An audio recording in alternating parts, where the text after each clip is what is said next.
Then it hit me, Elisa. But something was wrong. The notes dragged, stretched apart like someone was pressing the keys too hard, making the melody unravel. I hesitated. The hallway up here was dim, just a faint slant of light from a narrow window near the ceiling. The music room's door was cracked open at the end of the hall. No one was supposed to be up here. I crept forward. The closer I got, the more unnatural the music sounded. Notes off tempo, some hammering too loud, others barely audible. A smell reached me then. Something faint but sour, like old flowers left too long in water. I reached the door. My pulse pounded in my ears. Through the narrow gap, I could just make out the piano, and someone hunched over it. A man, black suit, his back to me. His sleeves were frayed at the cuffs, and his fingers slammed the keys with sharp, jerking movements.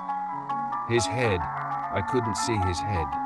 His posture was so low, so unnatural, that from where I stood, it looked like his neck ended in empty space. I stared, my brain scrambling for an explanation. The lighting was bad. Maybe he was just bent forward at an extreme angle. Maybe my mind, primed with too many stories, was filling in gaps with something worse. But before I could convince myself, he stopped playing. The sudden silence made my skin prickle. His hands hovered above the keys, fingers twitching slightly. Then, with a stiff, almost mechanical movement, he began to rise.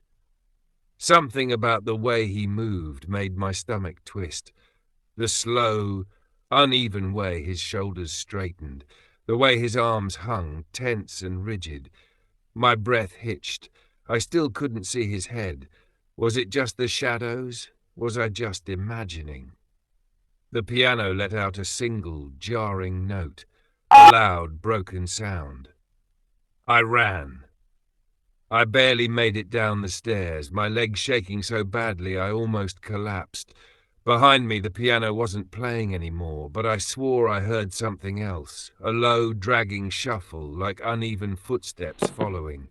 I didn't stop until I slammed into Mrs. Riley at the bottom of the stairs. Her fingers dug into my arm, her keys jangling from the janitor's closet. "What did you do?" she hissed. Not what happened. What did you do?